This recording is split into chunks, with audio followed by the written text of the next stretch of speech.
The Corruption Investigation Office and police agreed to maintain their cooperation to execute an arrest warrant against President Yoon following an apparent discrepancy over who takes charge of the task. The warrant expires at midnight.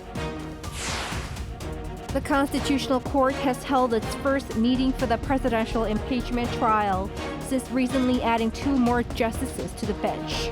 Among the agenda items is the recent controversy over dropping the insurrection charge from the grounds for impeachment. North Korea broke its silence this afternoon to launch an apparent hypersonic intermediate-range ballistic missile into the East Sea. It's January 6, 8 p.m. in Seoul. This is Newscenter. Thank you for joining us. I'm Yoon Jung-min. We start with the latest on the arrest warrant against the president. An extension is sought for the soon-to-expire warrant. Meantime, corruption investigators and police have agreed to maintain their collaboration in the execution of the warrant, following an earlier attempt by the former to entrust the task solely to the police. Our correspondent Kim Do-yeon explains. The joint investigation team made up of the Corruption Investigation Office for high-ranking officials and the police agency re-requested an arrest warrant of President Yoon on Monday, with the first warrant expiring the same day. This move follows a bit of misstep by the CIO in charge of the execution of the warrant earlier in the day when it tried to entrust the police with the warrant's execution. However, the police declined. The Special Investigation Unit received an official directive from the Corruption Investigation Office for high-ranking officials at approximately 7 a.m. today regarding the execution of an arrest warrant and a search warrant. After conducting an internal legal review, it was determined that the directive from the CIO could be against the law. The CIO later admitted that the institution lacks the experience and capacity to carry out arrests compared to the police. This comes after backing down from the first attempt to detain President Yoon last week, as the Presidential Security Service declined to make way. However, the legal issue is that the request for the warrant was made by the CIO. Also, according to current laws, the CIO cannot transfer part of its investigative duties to another institution such as the police. So, all in all, the joint investigation team continues with the CIO in charge of the investigation for the whole process. And with that, the joint investigation team has now warned the Presidential Security Service that there will be arrests made at the scene if there is interference again during the second arrest attempt. In the meantime, President Yoon's legal team has yet again criticized the CIO's move. The president's position remains, as has been stated several times, that the very act of the Corruption Investigation Office for high-ranking officials investigating the president on charges of treason is inconsistent with the current legal framework. In other words, it is considered an unlawful investigation. President Yoon's legal team fired back by filing a complaint against 11 key officials involved in the warrant execution process. Oh Dong-un, the chief prosecutor for the CIO, along with Lee Oh-young, the acting police commissioner, were named on the complaint. In addition, military leaders were also listed on it. The legal team said, amid protecting the president from the execution of the, quote, illegal arrest warrant, the President's Security Service team's request for backup was ignored, which is an obstruction of responsibility. Kim Do-yeon, Arirang News. Protests both for and against the president's arrests have continued for days near his official residence. Our Park Go-nu was there. Large protests have continued to take place here for several days. I'm standing near the presidential residence in Yongsan-gu District, Central Seoul, where protests both for and against President Yoon's arrest have been taking place for 4 consecutive days since Friday. People have been here day and night despite the cold weather, heavy snowfall over the weekend, and even sudden rain this morning. As weather conditions got better during the day, and following the fact that Monday was the last day before the expiration of President Yoon's first arrest warrant, more people gathered at the site. Police officials estimated that around 8,500 protesters had gathered as of 10 a.m. on Monday. On one side, hundreds, possibly thousands of protesters rallied against Yoon's arrest, chanting slogans including "Stop the Steal," while holding both the Korean and U.S. national flags. Those in favor of Yoon's arrest continued their rallies for around 2 hours the same day, while playing loud K-pop music through large speakers installed at the site. Both sides appeared confident in their stance. Actually, our country is in a crisis right now. Because of that, I also want to contribute. Even though I can't be there physically, I will continue to support through videos and in other ways. Being together makes it feel warmer. The more people gather, the stronger the energy becomes. I really hope we can achieve this by coming together. Also at the protesting site, hundreds of police have been present to prevent any physical confrontations, while police buses partially blocked roads. That comes after police officials said Monday that there were 4 incidents of attacks against police officers committed by both pro- and anti-protest rally participants. The police said they will investigate these by tracking down the offenders and taking legal action to prevent similar cases from occurring. Park Gun-woo, Arirang News. Moving on to the Constitutional Court, the 8 justices held their first meeting ahead of the launch of the impeachment trial of President Yoon next Tuesday, that is January 14th. Our correspondent Oh Soo-young reports on key issues. The Constitutional Court has reaffirmed its plans to swiftly conduct the impeachment trial hearings for President Yoon, despite procedural issues raised by his team. In a briefing Monday, Press Officer Chun Jae-yeon said that the court's judicial bench held their first meeting earlier in the day as an 8-member panel and shared views on preparatory procedures for the president's trial. The 8 justices unanimously reaffirmed the decision to hold impeachment trial hearings every Tuesday and Thursday and to conduct deliberation sessions once a week. The commitment to conducting a swift and fair trial remains unchanged. The timeline puts significant pressure on the president. If Yoon skips the first trial hearing, then the court would have to reschedule the session. But a second absence means that the panel can proceed without him. Yoon's legal team has been accused of employing delaying tactics as the president refused to accept delivery of court documents and did not submit sufficient materials during the first 2 preparatory hearings. Following the court's scheduling of 5 trial hearing dates beginning next Tuesday, without a third preparatory session, Yoon's team has complained that the unilateral announcement violates legal procedures, as criminal procedure rules, which apply to impeachment cases, states that defense counsels must be consulted upon arranging multiple trial dates at once. To this, the court's press officer said the 5 hearings were designated by the bench to facilitate the parties' trial preparation plans and ensure a smooth procedural process, citing the Constitutional Court Act and Constitutional Court rules instead of the criminal procedural law. Yoon's team has also contested the main grounds for impeachment. The National Assembly last week stated it would no longer argue whether the martial law declaration constitutes insurrection under criminal law. Eliminating the process of calling in related witnesses would streamline the trial proceedings and therefore speed up the ruling. The president's lawyers say this defeats the purpose of holding the trial, as the National Assembly's impeachment resolution cites insurrection as a reason for removing Yoon from office. The court says modifying the impeachment charges isn't covered by explicit provisions and that the matter is for the bench to decide. It also denied it recommended to the National Assembly to retract insurrection charges from its list of impeachment grounds.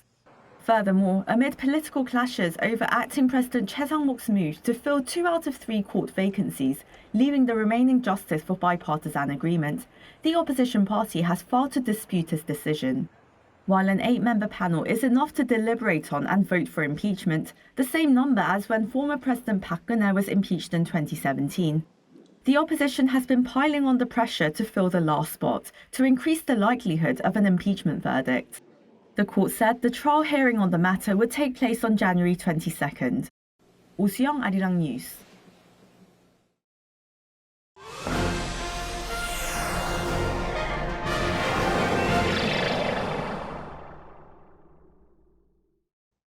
Earlier Earlier today, North Korea appears to have launched an intermediate-range ballistic missile toward the East Sea, armed with the hypersonic warhead.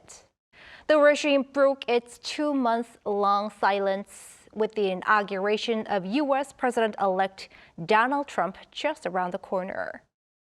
Choi Min-jung has more.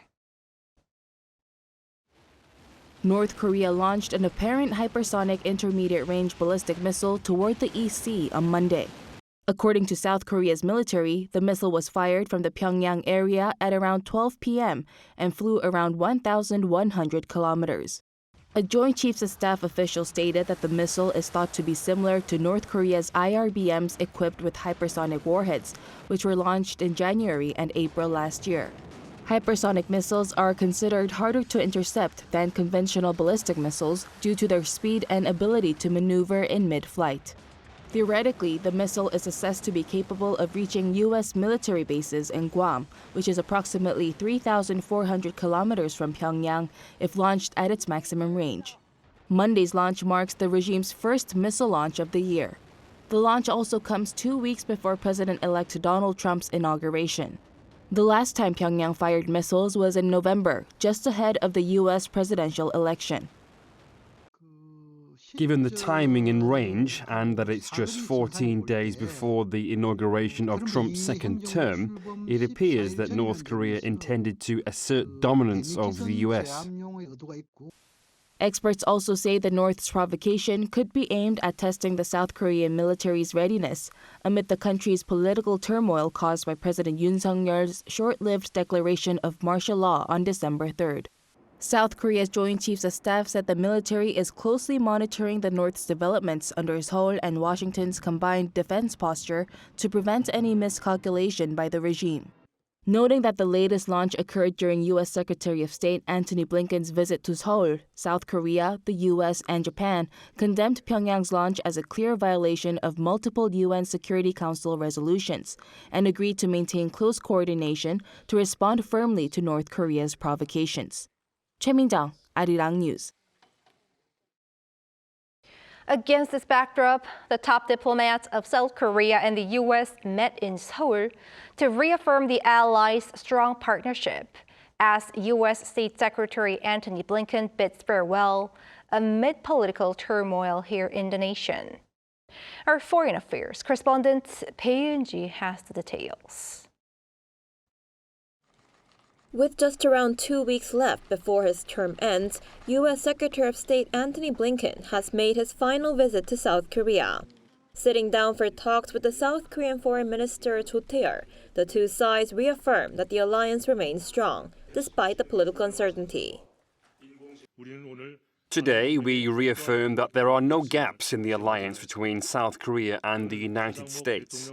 I have made it clear that under the leadership of Acting President Choi Sang-mok, we will continue to implement our foreign policy based on stable national governance and a strong ROK-US alliance.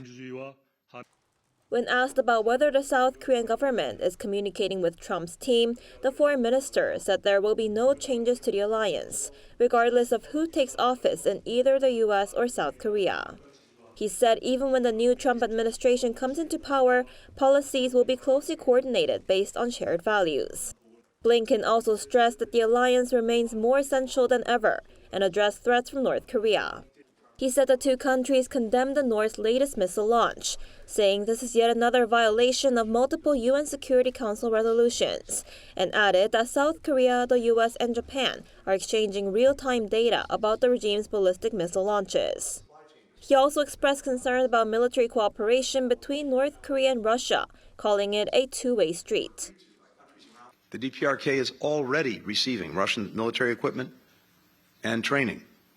Now, we have reason to believe that Moscow intends to share advanced space and satellite technology with Pyongyang, and that Putin may be close to reversing a decades-long policy by Russia and accepting DPRK's nuclear weapons program. Earlier in the day, Blinken also met with the country's acting president, Choi Sang-mok. In a closed-door meeting, the top American diplomat said he has complete confidence in Choi's leadership and that Washington's commitment toward defending South Korea remains strong. Blinken is set to travel to Tokyo after wrapping up his trip to Seoul. 배은지, Arirang News. In other news, most of the remains of the victims of Korea's worst air disaster in decades have been returned to their family members for a final farewell following the tragic plane crash late last month at Busan International Airport. Lee Seung-jae reports. 1 week after the deadly Jeju Air passenger plane crash that killed scores of people, most of the victims have now been returned to their families.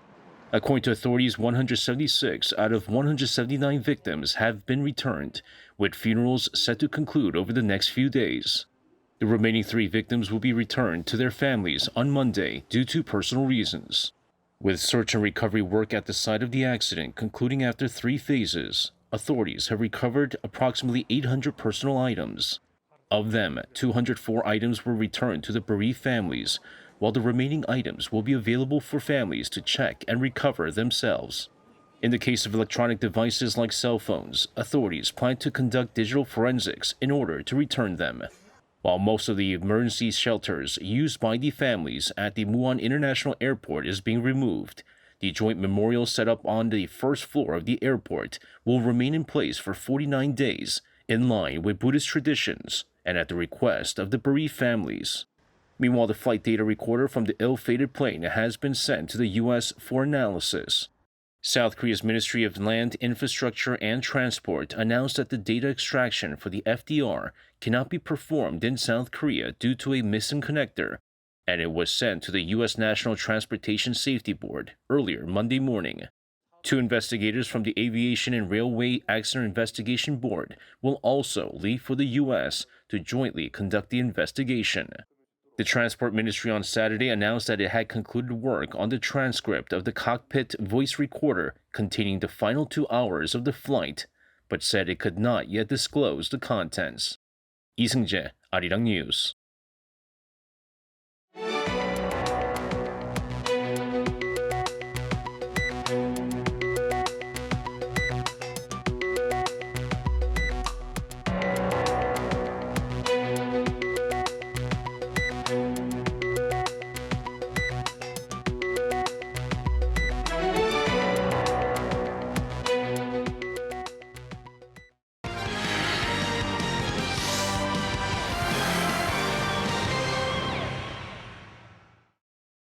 Time now to take a look at what's happening in the world of sports. Joining us here in the studio is our sports editor, Paul Neat. Hi, Paul. Happy New Year. Happy New Year. Let us start with baseball. Major League Baseball has gained another Korean star. Yes, a KBO All-Star too as well. Infielder Kim Hye-seong has joined the LA Dodgers. It was reported on Saturday by Kim's agency that he has signed a 3-year deal worth $12.5 million with an option for 2 more years. Kim signs from the Kium Heroes just in time before his 30-day negotiating window for MLB clubs was due to expire on Tuesday. In 8 years with the Heroes, Kim Hye-seong has a career batting line of .304, .364 and .403 with 211 steals from 953 games. According to Yonhap, that's the most steals in KBO since 2018. The new MLB season will start on March 18th with the LA Dodgers against the Chicago Cubs in Tokyo, Japan. Moving on to football, former Jeonbuk manager Kim Sang-sik is the name on everyone's lips in Vietnam, it seems. Yes, that is because he has led the Vietnam national team to the ASEAN Championship title. Vietnam beat holders Thailand 3-2 on Sunday in Bangkok in the final second leg for an aggregate score of 5-3. It was an epic final too, with the pendulum swinging back and forth, but eventually the win was well and truly sealed in the 20th minute of added time. It is Vietnam's first ASEAN title since 2018, when fellow Korean Park Hang-seo was in charge, and their 3rd overall. Vietnam went unbeaten throughout the entire tournament, winning 7 games from 8, scoring 21 goals. 10 of which came in the knockout stages, and naturalized Brazilian-born striker Min Son ended the tournament as MVP and top scorer with 7 goals. Kim Sang-sik has been in charge of the Golden Star Warriors since May last year. Meanwhile, it was announced today that Shin Tae-yong has left the Indonesian national team. Indonesia were knocked out in the group stage. Finally, to figure skating, Cha Jun-hwan and Kim Hye-seong are heading for the World Championships. Yes, that's right. Over the weekend, they finished first in their respective national team selection competitions. Cha Jun-hwan earned a combined score of 281.02, including 90.53 in the short program. Highlights include successfully executing a quadruple salchow and a triple axel. It was his 9th consecutive national title. For Kim Hye-seong, it was her first, earning 213.01 points. 71.13 were earned in the short program and 141.88 in the free skate. She overcame a fall during a triple Lutz, but maintained composure throughout, even landing 7 triple jumps. The ISU Worlds will be held in Boston this March. Thanks for that, Paul. See you next week. Thank you. See you.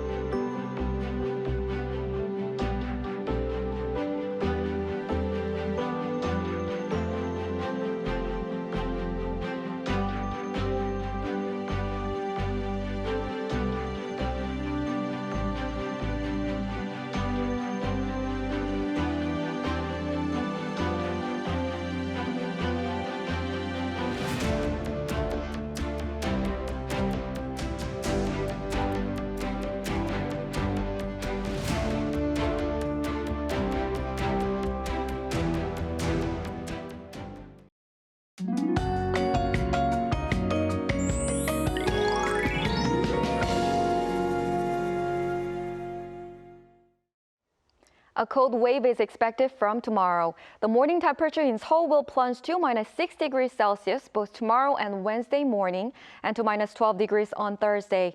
Cold wave advisories were issued as of 10 a.m. this morning in Gangwon-do province and northeastern parts of Gyeonggi-do province, as temperatures in those areas are expected to drop below -12 degrees for 2 days in a row. Heavy snow is forecast in the southwest along with a fierce cold spell. More than 20 centimeters of snow is expected in Jeolla-do province, more than 15 centimeters in Gwangju and Jeollanam-do province until Wednesday. This heavy snow will continue weak and strong until the second half of the week. Tomorrow, most areas will start at below 0 degrees. Highs will move up to 1 degree in Seoul, 5 degrees in Daegu. The coldest morning this winter so far is expected in Seoul on Thursday. That's all for Korea. Here are the weather conditions around the world.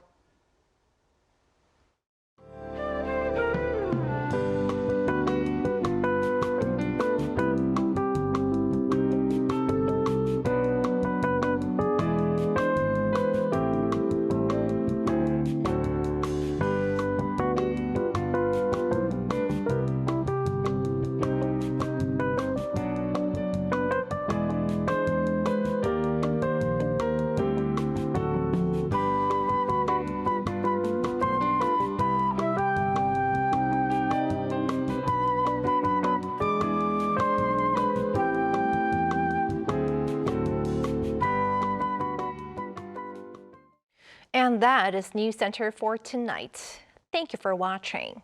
A panel session up next.